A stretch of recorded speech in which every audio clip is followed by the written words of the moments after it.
Vous m'entendez, est-ce que vous me voyez bien? Je vous vois effectivement en tant que participant. Pour l'instant, je ne vous vois pas écrire dans le chat.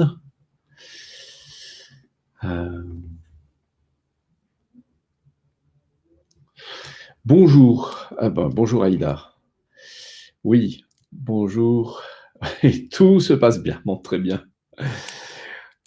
Bonjour également à ceux qui nous sont en train de nous rejoindre en ce début de webinaire. Donc, ravi de pouvoir partager ces informations avec vous, puisqu'elles sont issues de tout le travail qu'on mène aujourd'hui auprès des professionnels de la paye. Et on a maintenant près de 3 à 4 années de recul sur la façon de pouvoir se lancer en identifiant effectivement le projet d'entreprise qui est le vôtre, la façon dont vous imaginez pouvoir vous lancer. Alors, je vais me présenter à vous en quelques mots. Donc, moi, je suis Thierry Chebille. Donc, je suis à la fois le directeur fondateur de l'organisme de formation Top Audition. On est spécialisé auprès des créateurs et des repreneurs d'entreprises, donc avec un ensemble de formateurs un peu partout en France, et également, d'ailleurs, parmi ces formateurs, ces entrepreneurs formateurs, des prestataires de paye qui se sont lancés avec nos accompagnements et qui aujourd'hui travaillent également auprès de dirigeants pour pouvoir leur expliquer eh bien leur rôle en tant qu'employeur, les obligations réglementaires et également la possibilité de pouvoir faire de ces obligations réglementaires des sources de progrès pour leur entreprise. Je suis également co-initiateur du projet Groupement national des experts paye, donc d'une communauté en France un peu inédite, puisqu'en fait, on a une vision un peu militante du métier. Donc, c'est une communauté à part entière que nous animons à Top Audition en tant que créateur d'entreprise, à savoir bien promouvoir une certaine vision du métier, de la prestation de services, donc RH, paye et administration du personnel, en face de professions ordinales que peuvent être les experts comptables ou les avocats en droit social. Donc aujourd'hui, c'est vrai que le marché fait qu'on a une place de plus en plus importante et une place entière, je dirais, aux côtés de ces professions ordinales. Alors, nous ne sommes pas professions ordinales, en fait, à tel point d'ailleurs qu'un jour on nous demandait si on avait le droit, nous aussi, de faire des payes, comme pouvaient le faire les experts comptables. Alors la réponse est bien entendu oui, et on sait bien faire plus que ça en plus, mais c'est pour ça qu'on défend en fait une vision qualité de notre métier, et on a mis en place, on a créé un label, un label qualité, qu'on a appelé le label Paye Haute Performance, qui a été jusqu'à présent réservé aux membres du Groupement national des experts paye, mais que nous ouvrons à l'ensemble des professionnels qui se lancent aujourd'hui en France. Voilà, on est implanté, donc les adhérents de la communauté sont implantés un peu partout en France, y compris à La Réunion. Voilà, donc le groupement, à propos du groupement, donc on a créé cette communauté en 2018 et on l'a fait évoluer, on est en train de la faire évoluer aujourd'hui de manière agile, en pouvant effectivement prendre la mesure je dirais, du caractère d'indépendance de chacun et des spécificités que ça représente.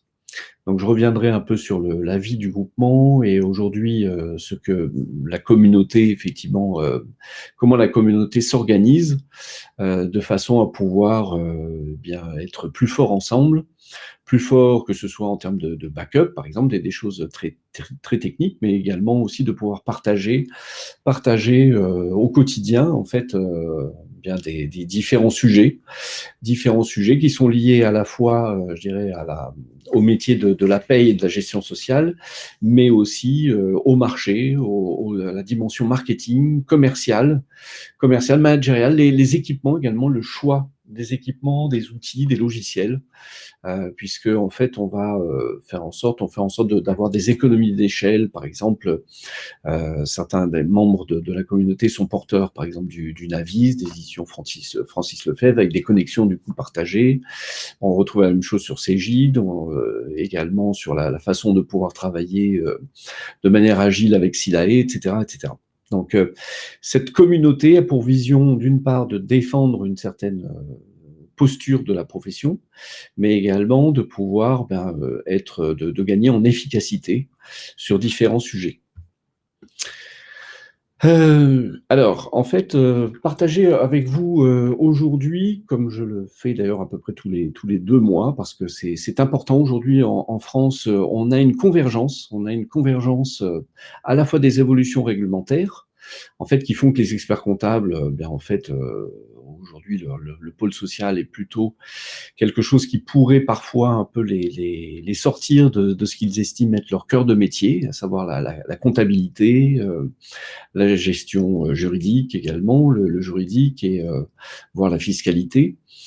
Donc, on a des professionnels au sein des cabinets d'expertise comptable qui aujourd'hui effectivement s'interrogent sur la façon dont ils peuvent travailler différemment avec les experts comptables, en captant, je dirais, la valeur entrepreneuriale, en créant votre propre cabinet. Donc, c'est vraiment cette façon de pouvoir aujourd'hui prendre la mesure de la pression réglementaire qui forge vraiment cette croissance de l'externalisation de la paye.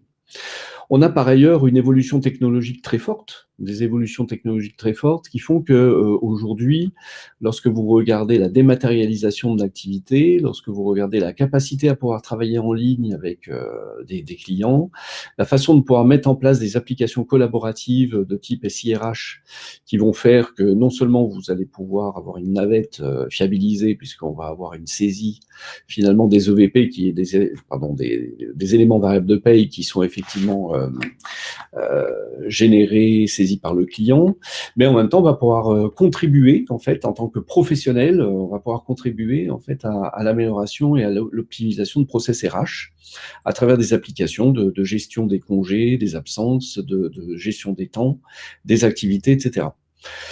Donc,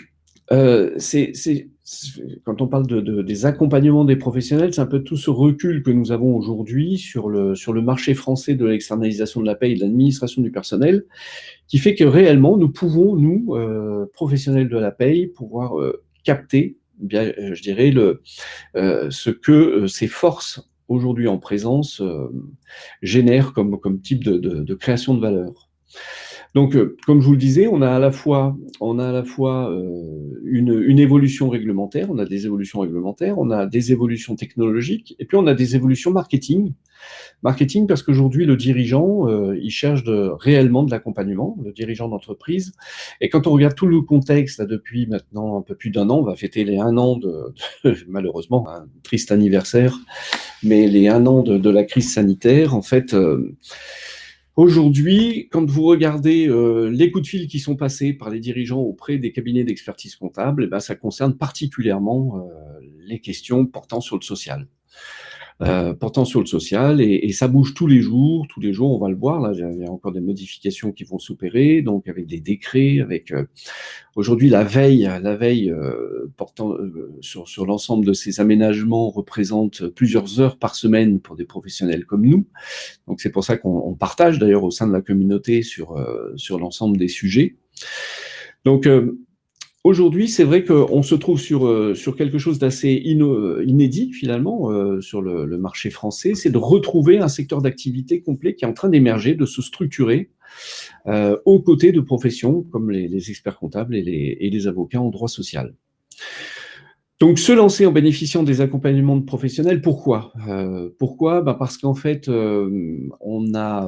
quand on échange avec les professionnels de la paie, effectivement, nous sommes des professionnels vraiment techniques du métier de la gestion sociale et de la paie. Maintenant, il y a une deuxième dimension qui concerne bien l'entrepreneuriat. Et dans l'entrepreneuriat, il y a des compétences entrepreneuriales à développer, notamment des compétences qui concernent la clientèle et des compétences managériales. Comment effectivement on organise ces types de compétences, comment on peut grandir sur ces compétences-là pour pouvoir sécuriser notre projet d'entreprise. Et c'est tout l'objet, effectivement, de ce que nous proposons, en fait, aux professionnels de la paye qui veulent se lancer. Alors, un petit retour sur la vision aujourd'hui de ce secteur d'activité, de ce métier, qui est un métier, en fait, qui a émergé historiquement par des usages, finalement. Si on regarde la trajectoire de professionnels en France, ben on va se rendre compte que aujourd'hui déjà on est combien sommes-nous? En fait, il y a 60 000 professionnels de la paye en France, c'est-à-dire de gestionnaires de paye, responsables paye, consultants paye, experts paye, etc. Le turnover moyen est de 3,8 ans. Alors, ces données-là sont issues d'une enquête qui a été faite par PayJob, vraiment qui réalise à chaque fois des points de vue aussi très intéressants sur le métier et sur comment finalement une carrière de gestionnaire de paye, responsable paye peut se dérouler et pourquoi est-ce que finalement assez naturellement à un moment donné se pose la question de continuer à faire son métier mais à sa manière. Alors en fait le turnover, les événements finalement qui font que ce turnover en moyenne de un petit 4 ans sont liés finalement à un changement de vie personnelle, 12% des causes évoquées, un problème d'ambiance au travail, 15% des causes évoquées, une réorganisation d'entreprise, 22% des causes évoquées, et un souhait d'évolution professionnelle, 50% des causes évoquées. Alors, ce dernier point, il est vraiment majeur parce qu'en fait, justement, quand on regarde ce souci, ce souhait d'évolution professionnelle, en fait, bien ça nous amène à avoir une vision en plusieurs temps de la carrière. Un peu comme une trajectoire gagnante, donc qu'on a écrit ici, la trajectoire gagnante du professionnel de la paye. Dans un premier temps, le gestionnaire va se former et faire ses armes en cabinet. Alors, c'est vrai que moi, c'est d'ailleurs la recommandation que je fais. J'ai souvent de nouveaux diplômés, d'ailleurs, de formation en ligne sur la gestion de la paye. Il y aurait des choses très sympas à dire, d'autres peut-être un peu moins d'ailleurs sur ces formations-là, parce que, alors c'est vrai qu'aujourd'hui il manque des gestionnaires de paye en France. L'autre jour je discutais encore avec deux personnes qui se lancent en tant qu'associés dans la région de Sisteron. Sur le 04 et le 06, il manque 13 gestionnaires de paye en ce moment. Ça représente à peu près l'équivalent de 5000 payes. Mais quand on regarde effectivement les formations, l'idée c'est de ne pas aller au casse-pipe, c'est de pouvoir effectivement se mettre dans une posture où on va continuer à pouvoir apprendre le métier au-delà de la formation. Et pour ça, c'est vrai que de pouvoir le faire en tant que au sein d'un pôle social, au sein d'un cabinet, c'est la meilleure des premières phases pour pouvoir apprendre, pour pouvoir être confronté. Là, on produit de façon multiconventionnelle. Et cette première phase-là est très intéressante. Et nous, d'ailleurs, les membres de la communauté, on intervient auprès de cabinets d'expertise comptable pour justement superviser, sécuriser un peu les juniors qui sont en poste dans les pôles sociaux. Donc là, il y a une solidarité que moi j'apprécie énormément, qui est de pouvoir justement, en compagnonnage un peu de la paye, comme on dit nous, pouvoir accompagner effectivement les nouveaux diplômés. Le gestionnaire, une fois formé, va intégrer une entreprise et si possible un grand groupe pour se stabiliser. Alors un grand groupe en France, ça veut dire quoi? Ça veut dire des entreprises au-delà déjà d'une centaine de salariés, des ETI, des entreprises de taille intermédiaire. Là, ce qui va être intéressant, c'est qu'effectivement, au-delà de la production sec de la paye et du péri-paye, on va aller sur des sujets plus RH qui vont enrichir en fait, l'expérience et les savoir-faire du responsable paye. Donc, il va pouvoir avoir soit une posture de comptable unique, soit qui va être intégré dans un service un peu plus étoffé. Et là, ça va nous permettre effectivement d'aller sur des sujets beaucoup plus RH, et de pouvoir contribuer à la structuration de l'activité administration du personnel au sein de l'entreprise. Ça correspond bien souvent souvent aussi à un mode de vie, parce que la profession est encore assez féminine, hein. Donc, on a beaucoup de femmes qui vont devenir des femmes de chefs d'entreprise. Donc, ça, pour nous, c'est parfait. C'est parfait dans le mouvement aujourd'hui d'entreprendre au féminin qu'on valorise et qu'on souhaite promouvoir également. Donc, on a cette phase-là, ce deuxième temps qui va permettre d'enrichir, au-delà du multiconventionnel, d'aller sur des sujets plus RH. Et enfin, le gestionnaire souhaite une évolution professionnelle, mais la petite taille du service paye au RH ne va pas permettre aux professionnels de la paye de la faire évoluer. À ce moment-là, se pose la question effectivement de comment continuer à progresser dans notre métier de gestionnaire, d'expert en gestion sociale. Et là, assez naturellement, effectivement, la question de pouvoir se lancer, d'être entrepreneur, de créer son propre cabinet, est une question qui devient très légitime. Et on va le voir qu'il y a plusieurs intérêts pour pouvoir, au-delà de faire finalement le métier à sa manière. Là, on va pouvoir conjuguer des emplois du temps, on va pouvoir conjuguer finalement aujourd'hui, d'autant plus que le télétravail c'est fortement répandu, on va pouvoir effectivement développer une activité de manière assez confortable, avec une spécificité du métier qui est de pouvoir à la fois intervenir dans des missions à forte valeur ajoutée, et d'avoir du récurrent de par le rendez-vous paye mensuel. Donc, se lancer en bénéficiant des accompagnements professionnels, c'est valoriser aussi son expertise en continuant à exercer son métier à sa propre manière, qui devient donc une option logique pour bon nombre de professionnels. Et nous, on a accompagné à ce jour une bonne trentaine de professionnels. On a des accompagnements, on va voir, qui sont hyper individualisés, c'est-à-dire qu'en fait, on n'est pas sur des sessions inter où on fait on délivre des choses un petit peu standards. Non, l'idée c'est vraiment de partir de l'idée même que va se faire du professionnel de la paye, de ce que pourrait être son projet d'entreprise, et de pouvoir à ce moment-là lui apporter les accompagnements complètement sur mesure. Donc c'est tout ce qu'on souhaiterait pouvoir partager avec vous aujourd'hui.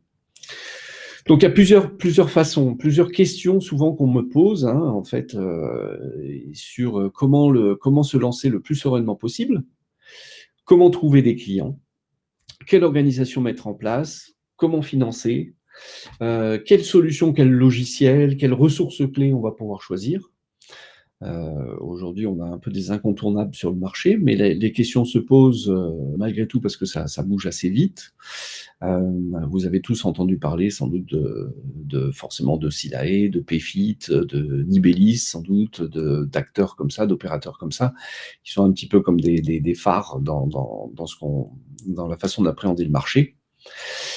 Voilà, alors, nous, on propose en fait de pouvoir faire émerger la réflexion entrepreneuriale à travers finalement un temps qui, si vous êtes encore en poste, va vous permettre de pouvoir conjuguer les deux, ou si vous n'êtes déjà plus en poste, de pouvoir à ce moment-là accélérer le processus de manière à pouvoir définir le projet d'entreprise.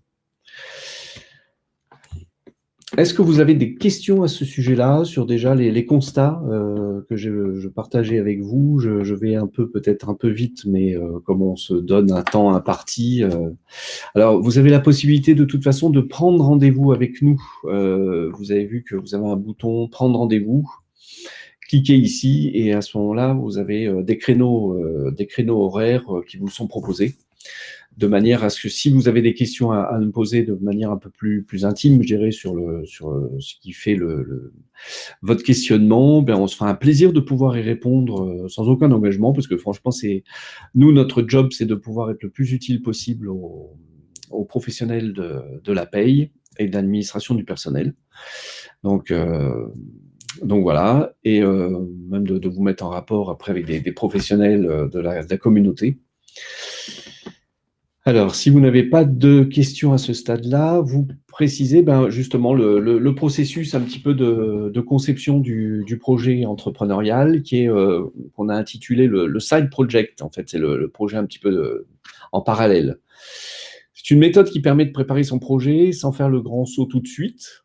Ou comme je vous le disais, comme on a la chance d'être dans un pays où effectivement il y a quand même un certain nombre de dispositions qui existent pour pouvoir se lancer en sécurité, en fait, c'est à ce moment-là de pouvoir structurer cette action. Aujourd'hui, par exemple, on a la possibilité de pouvoir démissionner en attestant du caractère réel et sérieux de son projet d'entreprise en passant aux commissions. Donc, le side project, par exemple, va permettre ça, de pouvoir également apporter, structurer le projet avec des données marché, avec de quoi travailler après, d'aller jusqu'à un prévisionnel en prenant vraiment en compte les spécificités du marché paye et gestion du personnel, puisque là, on a différents modes opératoires qui peuvent se mettre en place. Alors, le set project, c'est quoi?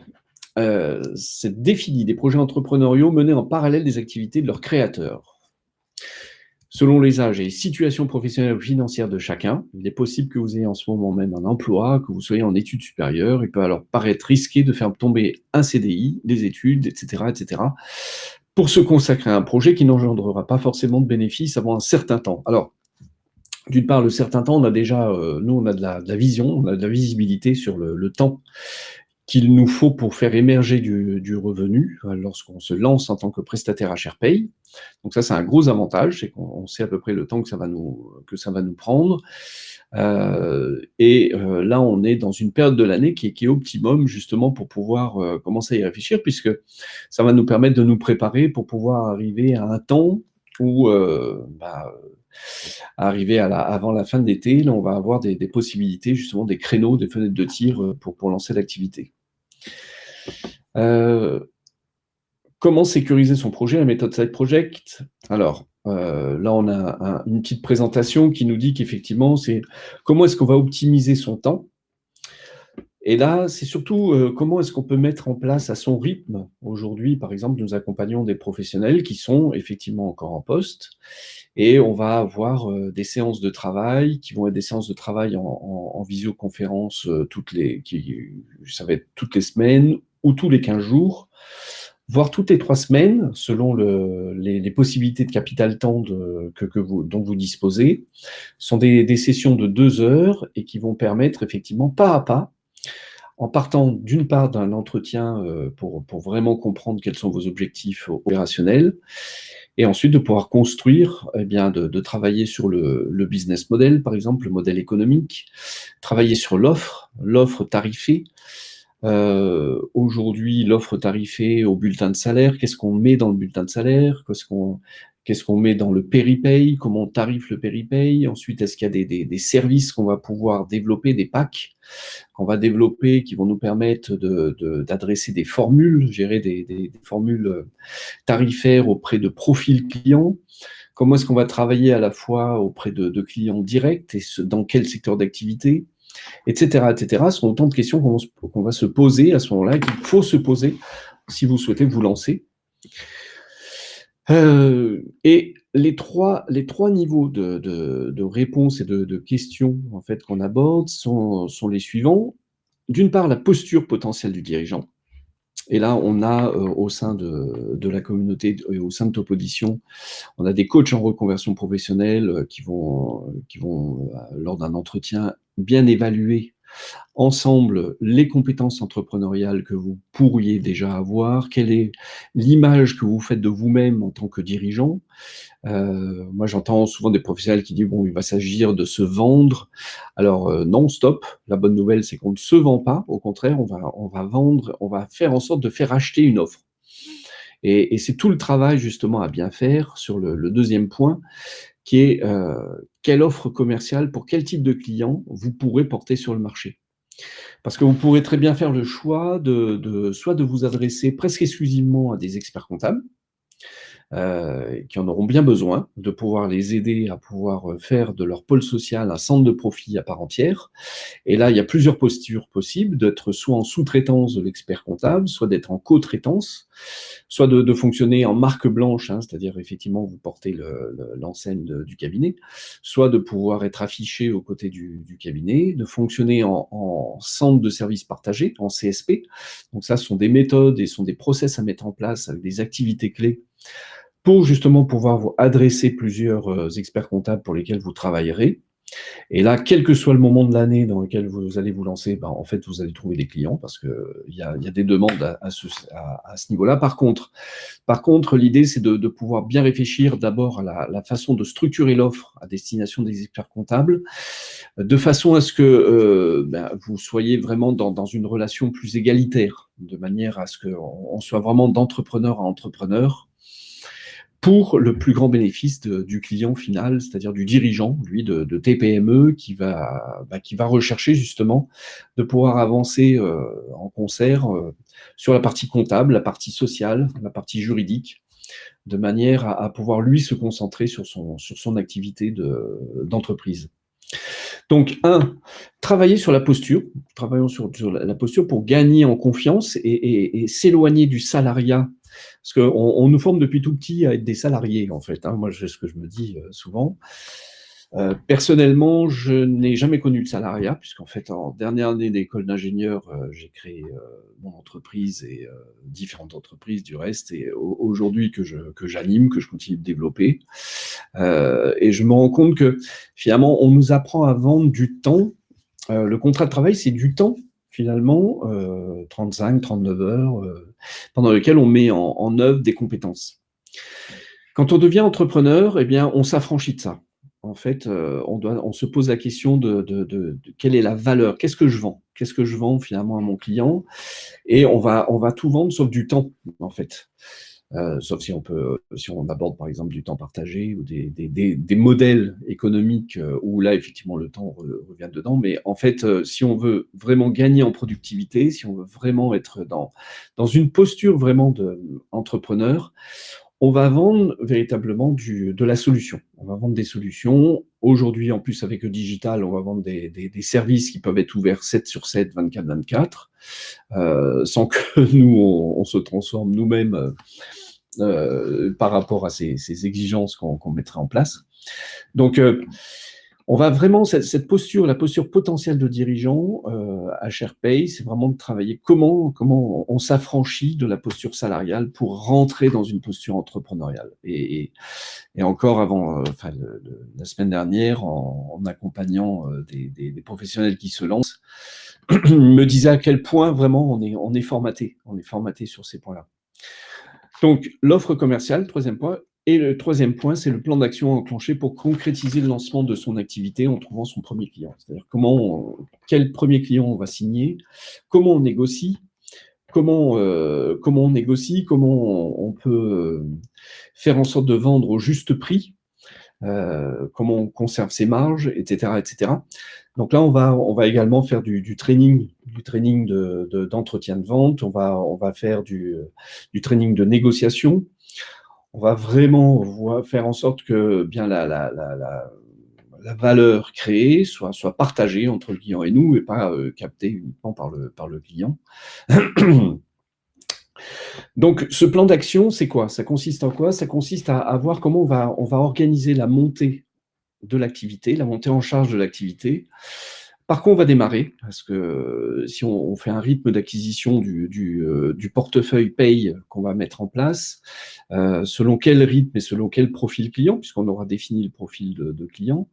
Donc, mensuellement, combien de paye on va faire en sorte d'acquérir pour pouvoir conjuguer à la fois la vente et la production, de manière à ce qu'on ne se prenne pas les pieds dans le tapis, là aussi, entre le temps qui est demandé par la production et le temps qui va être nécessaire pour pouvoir effectivement trouver des clients.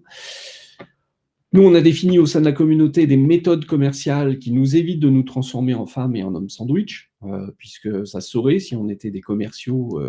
Donc, l'idée, c'est justement comment on peut adresser le plus clairement possible une offre au marché, selon les différents types d'interlocuteurs dont je vous parlais, que ce soit des experts comptables, des clients directs, et dans ces clients directs qui, effectivement, on va cibler, et de manière à pouvoir être sollicité et de voir ensuite comment, effectivement, on peut forger une offre, enfin une proposition commerciale, et pour pouvoir signer. Donc là, on a une temporalité qui est intéressante sur le mois, c'est-à-dire comment est-ce qu'on va mettre à profit les différents temps mensuels, sachant que quand on arrive à la fin du mois, là, on va être absorbé par la production de la paye. Quelle solution on peut mettre en œuvre? Quel rôle on va se donner, là aussi? Ça nous ramène au premier point. Quelle est la contribution, nous, en tant que dirigeants, qu'on va se donner? On va se rendre compte que peut-être on ne va pas faire exactement le même métier de production qu'on pouvait se donner quand on était gestionnaire de paye ou responsable d'un service paye. Peut-être qu'on peut continuer à se comporter comme un responsable de service paye. À ce moment-là, quelles sont les ressources clés qu'on va mettre en œuvre pour pouvoir produire. Voilà. Donc ça fait partie des différentes questions qu'on va se poser pendant le side project, de manière à être prêt au terme de ce parcours, de manière à être prêt pour se lancer ensuite directement. Alors, juste un petit warning qui est de dire, bon, si on le fait en parallèle de son poste, c'est de vérifier qu'il n'y a pas de problème je dirais, de clause d'exclusivité ou de clause de non-concurrence en étant en poste chez son employeur et de commencer à se lancer. Là, on a plusieurs formules. Je suis en train de perdre ma voix. Moi. On parle avec les allergies aussi près ici dans notre belle région sudiste. On a des professionnels qui vont se lancer en adoptant un statut d'auto-entrepreneur, d'autres qui vont directement faire le choix de se lancer en SASU. Là aussi, dans le side project, on a à un moment donné un module, un rendez-vous avec un cabinet juridique partenaire qui est donc des avocats en droit des affaires et qui vous permettent d'y voir très clair sur la meilleure formule que vous pouvez adopter par rapport, je dirais, à vos préoccupations, vos souhaits, que ce soit sur le plan social, protection du dirigeant également, toutes ces questions. Donc le side project, c'est aussi ça, c'est aussi de pouvoir se poser la question juridique du projet entrepreneurial. Alors, suivre la méthode Side Project, ça m'intéresse, mais comment financer cette action? Alors, cette action, en fait, elle est tout à fait finançable par votre droit individuel à la formation. Aujourd'hui, ça devient un peu malheureusement la tarte à la crème, puisque moi, on voit passer, nous, les OF, un peu tout et n'importe quoi en matière de financement sous couvert d'actions de formation à destination des créateurs repreneurs d'entreprises. Là, je vous rappelle que pour pouvoir utiliser son droit individuel à la formation via le compte personnel de formation, il s'agit de pouvoir prouver qu'on est bien dans un développement des compétences entrepreneuriales. C'est-à-dire qu'effectivement, vous êtes tout à fait en train de forger un projet justement sérieux en matière soit de complément de revenus, soit de création d'entreprise. Donc c'est le cas des accompagnements que nous réalisons, puisque c'est tout à fait de cela dont on est en train de parler. Alors, je fais un petit rappel aujourd'hui sur comment on utilise mon compte formation, que ce soit les salariés ou les dirigeants d'ailleurs, ou même les demandeurs d'emploi, on cotise chaque année à son droit individuel à la formation, ce qui est issu en fait moncompteformation.gouv.fr, qui est la plateforme donc, qui a été créée suite à la loi Avenir, loi Avenir fin 2018. Ça nous permet effectivement de pouvoir librement disposer d'un capital en euros pour financer effectivement des formations, notamment des formations en création d'entreprise. Alors, pour ceux qui ne l'auraient pas déjà fait, bien, en fait, il s'agit de se rendre sur moncompteformation.gouv.fr et de pouvoir effectivement se connecter et de cliquer pour créer un compte. Et donc là, ce qui est important aussi, d'ailleurs, je vous le dis en passant, parce qu'il y a aussi là des informations fausses ou justes qui circulent. On nous dit que si on n'utilise pas notre CPF avant fin juin, ça va être perdu.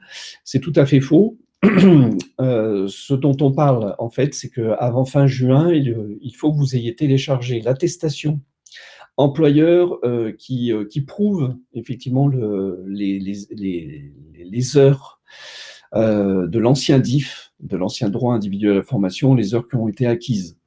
Donc, puisque le système demande de prouver effectivement le nombre d'heures qui sont acquises. Donc, soit vous avez une attestation de l'employeur que vous allez télécharger à ce moment-là sur l'appli, soit si vous regardez sur votre bulletin de salaire de décembre 2014 ou de janvier 2015, vous pouvez voir apparaître également ce compteur. Donc, c'est à ce moment-là, vous téléchargez le bulletin de salaire, et sinon, c'est de revenir vers votre ancien employeur ou votre employeur actuel pour leur demander.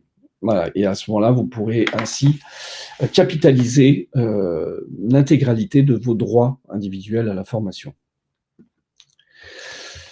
Donc, je ne vais pas me lancer dans un tutoriel sur comment ouvrir votre compte formation, mais vous amener à visualiser effectivement la formation telle qu'elle est référencée sur mon compte formation.gouv.fr du Side Project, qui est donc la formation prestataire en gestion de la paye du personnel. Voilà, qui est avec le lien qui est ici, qui vous permet, alors si je pourrais vous l'envoyer individuellement aussi ou le mettre dans le chat à ce moment-là pour que vous puissiez y accéder, mais l'idée c'est de voir en fait effectivement le programme tel que et vous faire une idée des différents objectifs pédagogiques du Side Project. Le coût est un coût de 2640 et donc, comme je vous le disais, qui comprend effectivement le module de consultation également auprès du cabinet d'avocats et du coach, donc en reconversion professionnelle, et qui représente entre 24 et 32 heures de formation présentielle, distancielle, en fait, synchrone, et qui permettent de pouvoir définir le rythme en fait de la formation. Voilà, donc ça c'est pour vous dérouler jusqu'au bout le process.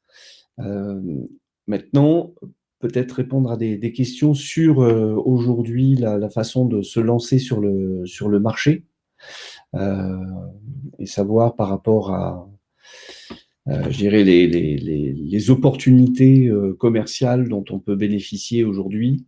Est-ce que vous auriez des questions ?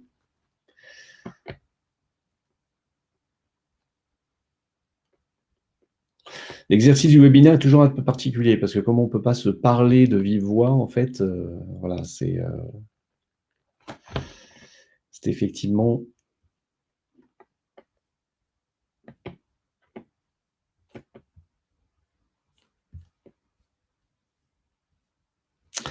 Alors, j'écrivais encore récemment un article sur se lancer maintenant. Pourquoi se lancer maintenant dans cette profession?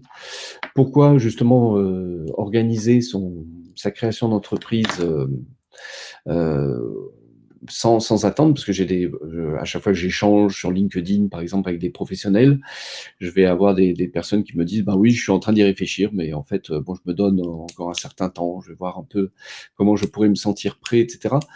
Justement, en fait, le Side Project, c'est aussi pouvoir objectiver un certain nombre de questions que vous vous posez pour pouvoir avoir des éléments de réponse tangibles et y voir clair sur l'opportunité que ça pourrait représenter pour vous. Parce qu'en fait, aujourd'hui, justement, ce que moi, le conseil qu'on donne, et quand on voit en fait les différents membres de la communauté, voir la façon dont aujourd'hui les opérateurs se développent en France, on a justement cette convergence à la fois réglementaire, technologique et marketing, qui fait que c'est très intéressant de pouvoir en fait saisir ce moment-là Alors, effectivement, c'est un moment qui ne va pas s'arrêter dès demain. Alors, quel est le bon moment? Alors, le bon moment pour se lancer. Alors, le bon moment, c'est le moment où déjà vous pouvez vous sentir prête à vous lancer et c'est-à-dire à savoir quelle pourrait être votre offre. Quelle pourrait être votre offre? Quels pourraient être vos revenus dans le temps? Quels sont les dispositifs dont vous pourriez bénéficier? De savoir quels seraient les clients. Alors début d'année, oui, vous avez précisé votre question. Alors, début d'année, alors c'est plus tout à fait vrai aujourd'hui, puisqu'en fait avec la DSN, le grand mercato des payes, ne se fait plus exclusivement, en décembre ou en janvier. Donc on a quand même un effet qui se développe de septembre, je dirais de septembre jusqu'à janvier. Donc c'est pour ça que je vous disais d'ailleurs que le bon moment, ça va pas tarder à être le bon moment, parce que le temps de se préparer, c'est à peu près 2 à 3 mois. 2 à 3 mois pour vraiment, même si on le fait en accéléré, 1 mois et demi, mais de toute façon, le moment pour pouvoir effectivement, être prêt, c'est-à-dire avec ses outils d'aide à la vente, avec la lettre de mission sociale, les statuts, la tarification, la façon de pouvoir adresser, trouver le nom de votre cabinet, et cetera, et d'avoir ce qui va vous permettre de signer effectivement avec les clients. Ça va être un temps de préparation, ça. Donc, il faut compter quand même quelques semaines. Et puis ensuite, bah, le temps de pouvoir acquérir vos premiers clients, de vous faire connaître, d'identifier déjà des premiers comptes. Ben, en fait, là, c'est pour ça que ça peut être intéressant là, à partir de ce printemps, enfin, maintenant, de s'y lancer, puisque ça va vous donner la possibilité d'être complètement prêt à partir de cet été. Et c'est à partir de cet été où les sociétés en direct vont commencer à se poser la question de pouvoir changer de prestataire. Alors, ceci dit, au niveau il y a un type de clientèle où là, vraiment, vous pouvez vous lancer à n'importe quel moment, ce sont les experts comptables. Puisqu'en fait, c'est toute l'année que les experts comptables, comme je dis, sont sur Indeed, en train de chercher des ressources, et puis au bout d'un moment, bah, ils disent, bon, allez, je laisse tomber, parce que vu le turnover, trouver la ressource, la former, puis finalement pour qu'elle parte, etc. Donc, ben aujourd'hui, de plus en plus d'experts comptables, justement, sous-traitent ou co-traitent aux prestataires à SharePay que nous sommes. Donc, et ça se fait tout au long de l'année. Donc, c'est pour ça que le modèle d'ailleurs de lancement que nous mettons en place permet de conjuguer les deux types de clientèle, puisqu'à la fois les experts comptables vont nous permettre de trouver de l'activité tout de suite, et en même temps, ça va nous permettre aussi, par l'acquisition dans le temps d'un portefeuille paye bien à vous, et bien de capitaliser sur votre cabinet avec des clients en direct. Voilà, donc j'espère avoir bien répondu à votre question. Donc début d'année, non, plus forcément. C'est vraiment pouvoir ben, prendre le bon train, et avec un pic qui va être effectivement d'être bien prêt à partir d'août, quoi. Voilà, peut-être d'autres questions?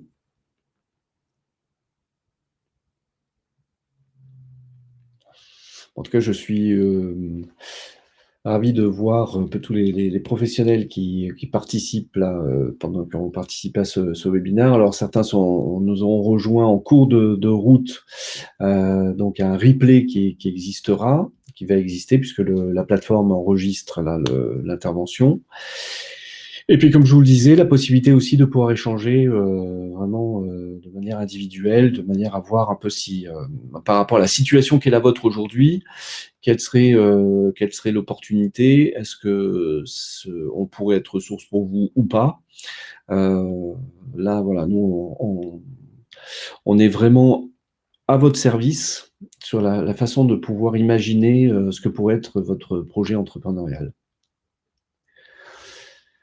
Voilà, donc si on va arriver au terme de ce webinaire, si personne d'autre n'a de questions, bien écoutez.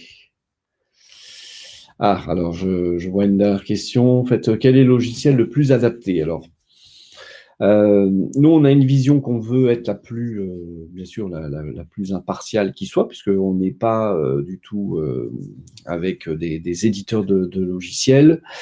Bon, il faut bien se dire une chose, c'est qu'aujourd'hui, de plus en plus, on en a un qui a pris des parts de marché de façon très importante, qui est quand même la Ferrari que vous connaissez, qui est Silae, qui fait qu'aujourd'hui, chez les experts, en fait, Silae a capté à peu près 58% du marché. Donc, ce qui est énorme, puisqu'ils l'ont capté en un peu moins de 3 ans, 2 ans, on va dire. On avait Cegid et Sage qui étaient, on avait le Quadra qui était très important, très répandu. Et aujourd'hui, c'est vrai que Silae prend énormément de parts de marché.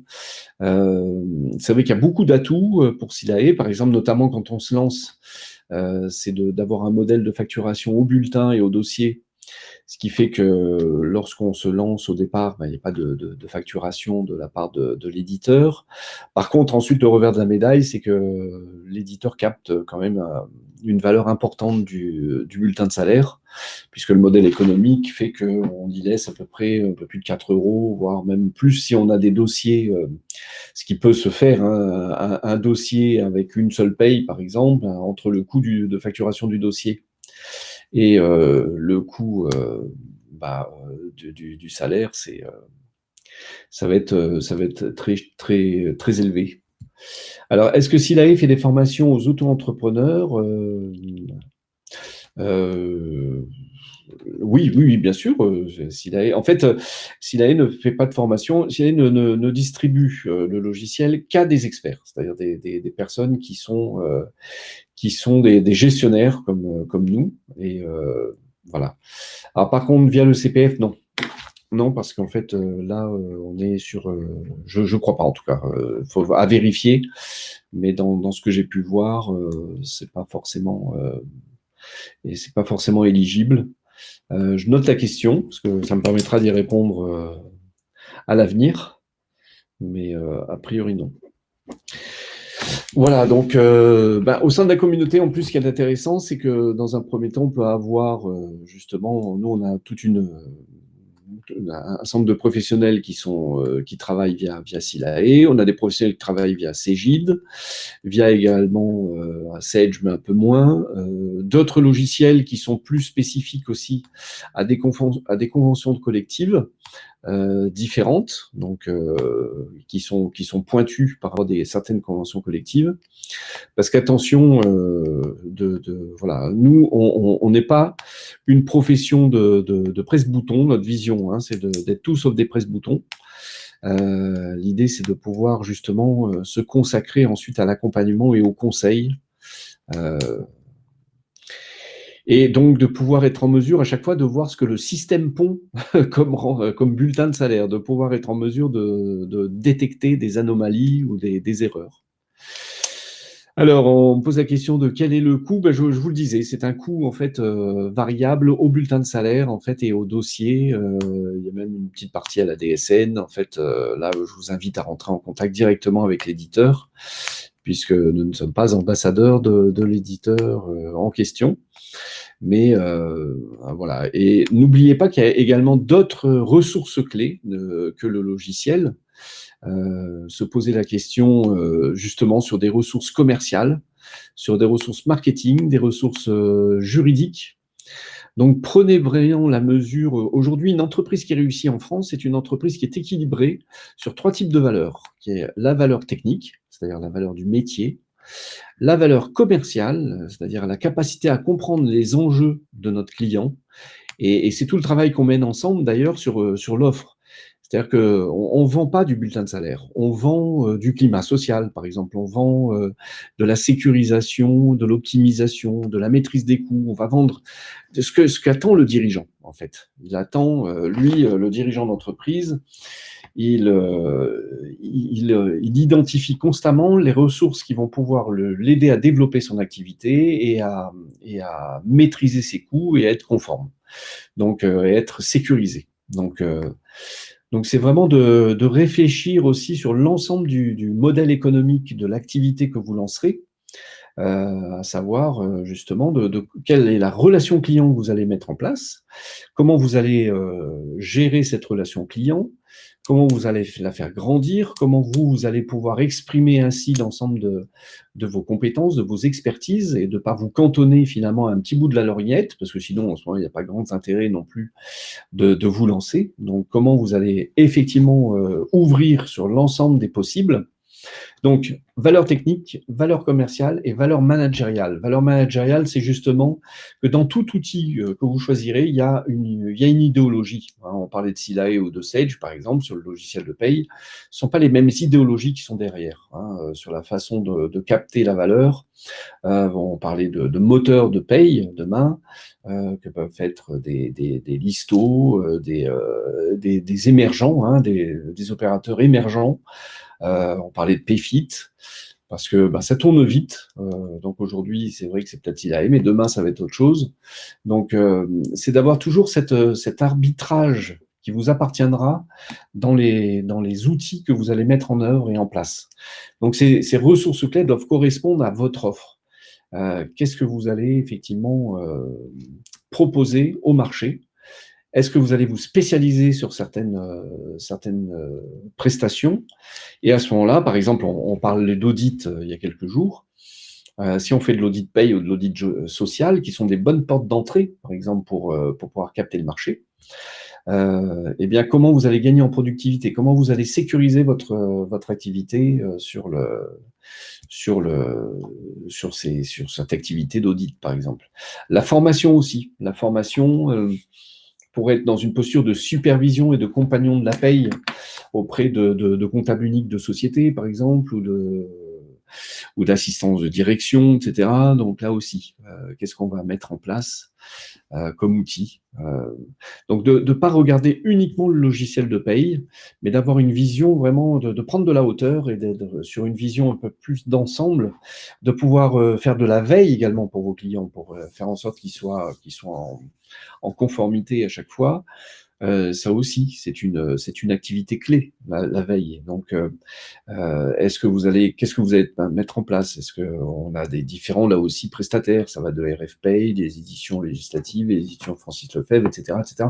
Donc, qu'est-ce que les partenaires, l'avocat en droit social, comment on va travailler avec lui? De manière à ce qu'il puisse y avoir du gagnant-gagnant et de pouvoir être plus fort aussi sur le marché et de pouvoir là aussi offrir une offre, je dirais, à forte valeur ajoutée et pas être cantonné, instrumentalisé finalement dans un rôle qu'on nous aura donné en tant que salarié et puis qu'on continuerait à faire en tant que prestataire. Ça va pas du tout. Et généralement, ça dure pas longtemps parce qu'on va se retrouver à ce moment-là absorbé par des lignes de force qui nous empêchent de développer. Donc voilà, dans les questions qu'on a à se poser, puisque tout démarre par des questions, c'est effectivement comment vraiment on conçoit, quelle vision je peux avoir moi de mon cabinet. Donc, quels sont les clients et comment je vais travailler avec eux? Quels sont les profils clients? Voilà, est-ce que c'est valable d'être multiconventionnel aussi, ou est-ce que je vais me spécialiser? Est-ce que je vais être dans une niche? Est-ce que je vais ainsi pouvoir gagner en efficacité, en réponse apportée par la connaissance justement de ces entreprises-là, etc. Voilà, je vais vous dire peut-être à bientôt, au plaisir de pouvoir échanger via les réseaux sociaux ou via de vive voix. Et vous souhaiter une belle fin de journée. Au revoir à tous. Merci beaucoup. Merci pour votre attention et je reste à votre disposition. Au revoir.